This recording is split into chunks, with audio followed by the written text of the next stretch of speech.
Hello, everybody. I'm George from Ireland. So I just got back in one piece from Cairo, which is not something which can go without saying. And I'm always a reflector of my experiences. So I'm going to give you the benefit of my wisdom, and you can hear what I've learned from my visit. Give you some counsel about what I think you should do and what you should avoid doing if you go to Cairo yourself. Um, and it was a big hassle with coronavirus tests, sticking the splint up my snout. And but that didn't work. Couldn't register online, and at the airport had to go to the hospital at the very last minute, and just made it to the flight. Going to the hospital for coronavirus tests, and back to the airport, and woo! Anyway, somewhat against expectation, actually made it out. So Cairo is not for the faint-hearted, but is a fascinating and fantastic city because Cairo was the cradle of civilization.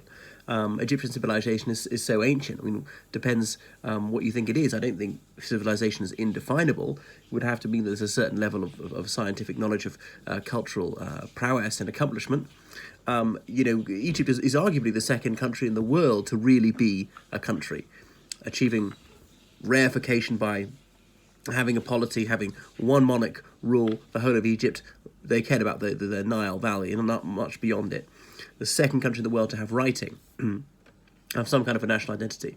But Cairo's architectural heritage is really second to none if you just look at how horrendous it is. So, and anyway, there are many antique buildings.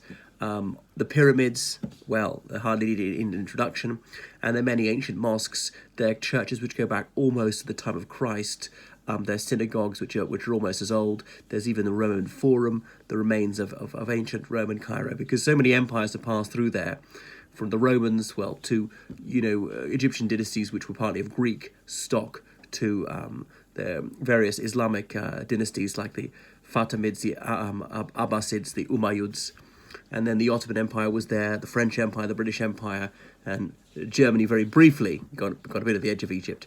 So in terms of the plastic arts, music and entertainment, it's fantastic. One of my regrets is I didn't manage to go to a belly dancing show, though I had developed the physique myself, which is, belly dancing is an extraordinary risque for them, and it shows that they're the limits of their liberalism, because of course people like the Muslim Brotherhood would like to outlaw that kind of thing that it's really the height of immorality. They see that as totally indecent.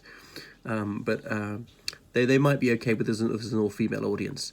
So Cairo is often the brain of the Arab world. That's why Al-Azhar University is there, one of the oldest universities in the world. Still a major financial centre for the Middle East and Africa, but we don't want to concentrate on that. That doesn't appeal to the tourists. What we find attractive about it is that it held the gorgeous Eastern Fee. So it is a vast city of 20 million people. It's maybe the largest city I've ever been to. So, but bear in mind, it is horrendously polluted. It's extraordinarily noisy. So you'll be bruited about the whole time, and on the roads it's like demolition derby. It's just bedlam out there.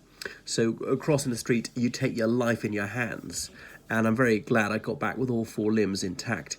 So go in the shadow of a local, because there are hardly any traffic lights, and sometimes I saw zebra crossings, but the paint was so faint it was scarcely perceptible. So they've not kept things in good condition. It's got a little fin de siècle French architecture, and potentially a very handsome city, but unfortunately they've not maintained it, and the whole place is coated in dust and dirt, and from the exhaust fumes.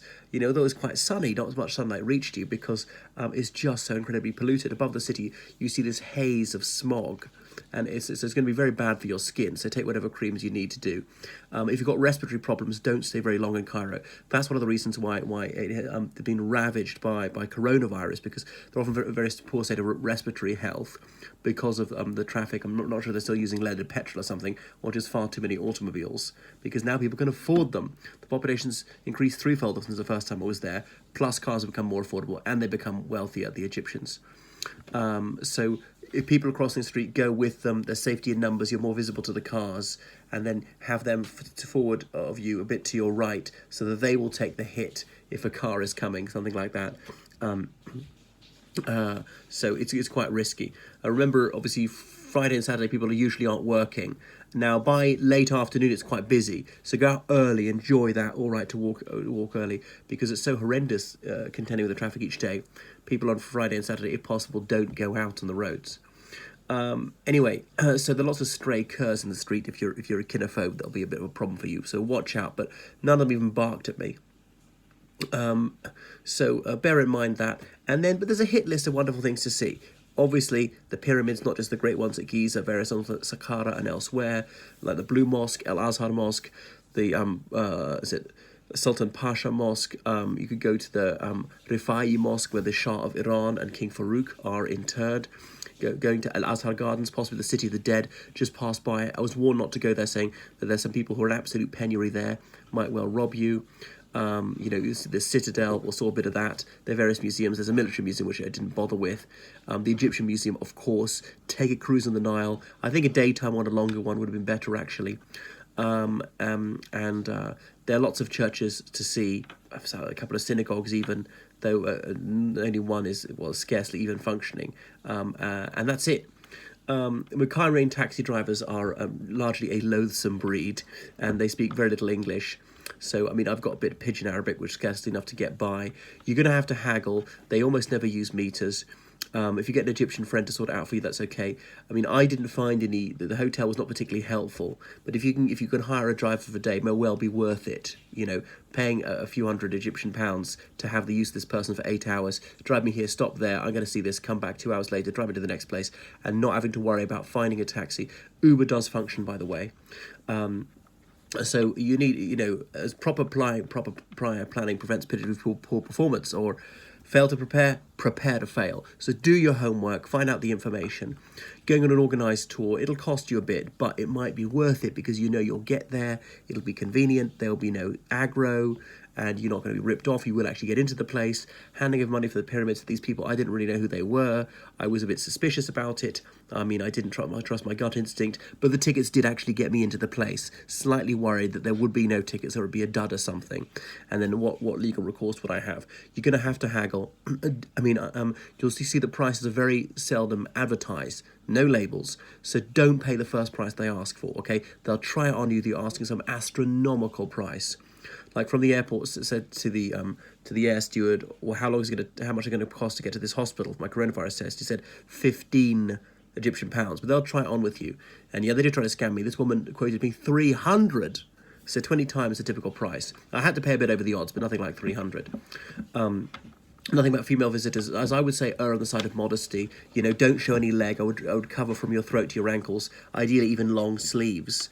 Okay, there's no law against showing skin, but you'll attract a lot of male attention. I would suggest more than most women would want, actually. I did see one woman, a foreign white woman, wearing this skirt only down to her knees. Hey, it doesn't bother me at all what you wear, but some people men would not just find that attractive. Some of them would think that this is immoral. You might get insulted and so on. Homosexuality is illegal in Egypt. If you're gay, I would keep that to yourself. Be very discreet about it. They wouldn't see anything remotely suspicious about two men sharing a bedroom or two women sharing a bedroom. But just don't declare yourself to be homosexual. So public displays of affection between the sexes are absolutely impermissible, and there's even a law against indecency. Holding hands, I think that's as far as it can get. So yeah, there's a lot to be enjoyed about Cairo, but you need to be prepared. It's going to be very noisy. So if I ever go back, I will go very briefly. Proper cruise in the Nile, go straight to the pyramids. Giza, where the pyramids are, is the most unbeautiful town in the world. It is incredibly densely populated, and the back streets are ghastly. If you're going by bus, just close your eyes. Do not open your eyes until you actually get to the pyramid. A lot of it is foul, I'm afraid to say, not wishing to be rude. Some of it is disgustful, just littered with refuse, and it's rotting. It was bad enough in winter. In summer, the stench would just be overpoweringly fatal, noxious, and that's it. Okay, that's enough from me. So go to Egypt, but make sure that you follow my advice. Toodaloo.